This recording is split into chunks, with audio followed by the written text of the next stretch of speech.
Veda Ega Pratama absen dari Asia Talent Cup Mandalika, sang ayah jelaskan cederanya. Veda Ega Pratama menjadi salah satu pebalap yang menjadi sorotan pada akhir pekan lomba MotoGP Indonesia di sirkuit Mandalika Lombok NTB 18 hingga 20 Maret 2022.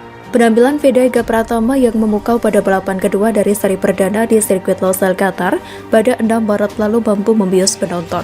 Walau menjadi pebalap termuda usianya baru 13 tahun, Veda tak segan beradu manuver dengan pebalap-pebalap lain pada ajang balap junior MotoGP itu. Veda pun terpilih sebagai salah satu pebalap yang ikut parade MotoGP dari Istana Merdeka Jakarta pada Rabu 16 Maret 2022 lalu. Namun, rasa penasaran publik untuk melihat Veda berlomba pada Asia Talent Cup Mandalika yang berbarengan dengan MotoGP Indonesia turut tertunda.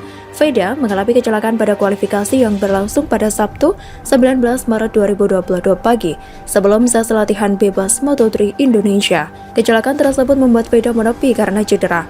Ketika ditemui di paddock pada sore harinya, tangan kiri remaja asal Gunung Kidul tersebut sudah digips. Sudarmono menjelaskan kepada bolasport.com bahwa Veda mengalami retak tulang pada pergelangan tangan kirinya. Dia ada retak di pergelangan tangan kiri, jadi dia nggak diizinkan balapan, kata Sudarmono. Kalau dia inginnya balapan, tapi dari dokter khawatir nanti terjadi hal yang tidak diinginkan. Jadi mending ditahan dulu biar siap untuk seri selanjutnya. Pria yang sukses menjadi pebalap sekaligus pelatih balap itu mencoba mengambil sisi positif dari musibah yang dialami Veda. Mungkin selama ini Veda belum pernah tampil di kondisi hujan. Ya, itu namanya harus banyak belajar untuk pengalaman buat dia, sambung Sudarmono. Sudarmono menuturkan bahwa dokter memperkirakan Veda memerlukan waktu 4-6 minggu untuk pemulihan. Program latihan pun disiapkan Sudarmono agar putranya tersebut tidak canggung ketika kembali berkompetisi. Fisik tetap dijaga, jangan sampai pas balap kedodoran. Pegang motor kan dia gak bisa, mungkin latihannya fisik dan simulasi. Tandas pria yang akrab disapa Momon. Seri ketiga Asia Talent Cup direncanakan baru akan berlangsung pada 23 hingga 25 September di sirkuit Motegi Jepang. Adapun Asia Talent Cup 2022 seri Mandalika masih akan menggelar satu balapan lagi pada Minggu 20 Maret 2022 pukul 9 waktu Indonesia Tenggara atau pukul 8 waktu Indonesia Barat. Veda Ega Pratama, pebalap muda Astra Honda Motor, tidak menyangka sedang berdiri di dekat paddock tempat motor IATC terparkir.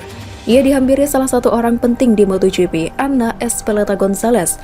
Ia tak lain putri dari bos Dorna Carmelo Espeleta. Jabatannya saat ini Direktur Talent Promotion Department. Ana yang melihat tangan kiri Veda bertopang kain karena cedera langsung merangkulnya. Tampak ia membuka obrolan dengan bocah asal Gunung Kidul tersebut sambil memperhatikan kondisi Veda. Veda mengalami high side di lap keempat tikungan keempat di sesi kualifikasi di tanggal 19 Maret kemarin, yang menyebabkan ia tidak bisa turun di Idemitsu Asia Talent Cup dan anak sendiri terlihat low profile meski dikenal banyak orang. Kabarnya meski jadi anak bos pentas balap motor nomor 1 di dunia, ia tetap merintis karir dari bawah. Sorotan hasil FP3 MotoGP Mandalika, markas tercepat motor Quartararo ngambek lagi. Sejumlah sorotan menghiasi hasil latihan bebas ketiga atau FP3 MotoGP Mandalika yang rampung digelar hari ini, Sabtu 19 Maret 2022. Terhampar di sirkuit Mandalika, pebalap Repsol Honda Marc Marquez menjadi yang tercepat. The Baby Alien menorehkan waktu terbaik, yaitu 1 menit 34,067 detik. Meskipun menduduki posisi pertama, namun juara dunia MotoGP 6 kali ini belum berhasil mematahkan rekor time attack terbaik di Mandalika milik Pol Espargaro. Pol memegang rekor waktu tercepat pada tes pramusim MotoGP Mandalika Februari lalu lewat catatan 1 menit 31,608 detik. Performa gemilang Marquez pada latihan bebas ketiga merupakan lanjutan dari FP1 Jumat 18 Maret 2022. Saat itu pebalap asal Cervera, Spanyol, menempati urutan ketiga di belakang Pol Espargaro dan Miguel Oliveira. Terlepas dari menanjaknya penampilan The Baby Alien, sejumlah catatan dan fakta menarik mengiringi sesi FP3.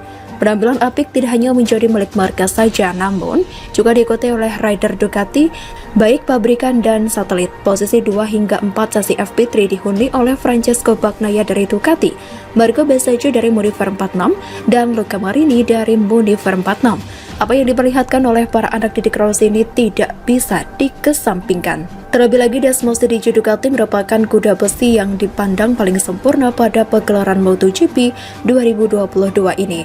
Satu di antara sorotan lain juga tertuju pada pebalap Monster Energy Yamaha Fabio Quartararo pada sesi latihan bebas kedua kemarin. Quartararo memang menjadi yang tercepat, namun hasil manis ini diwarnai insiden 2 kali motor juara dunia MotoGP 2021 tersebut mogok. Hari ini, apes Quartararo masih belum luntur. YZR-M1 kembali bermasalah dan kali ini kendala datang dari sisi elektronik kuda besinya. Gastur kurang senang diperlihatkan rider berjuluk El Diablo ini.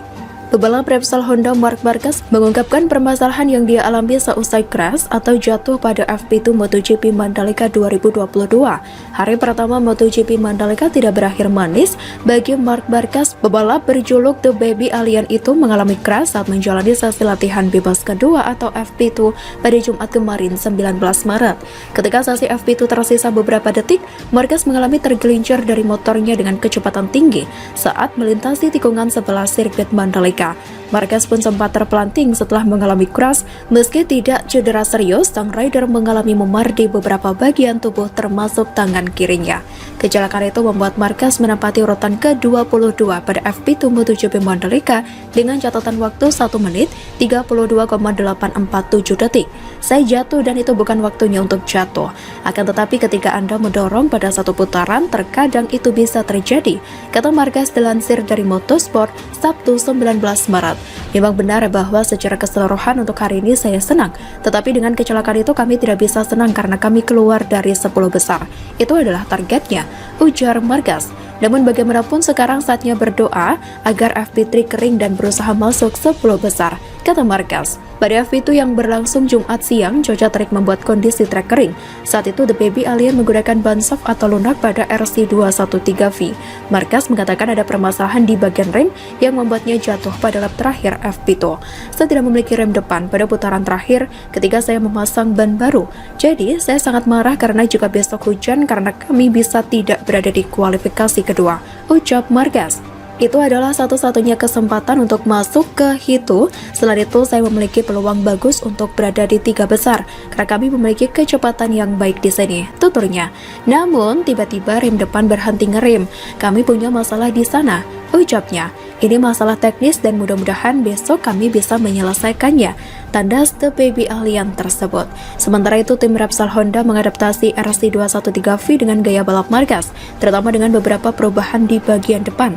Di sisi lain, pebalap asal Spanyol itu mengalami masalah dengan daya cengkraman bagian belakang.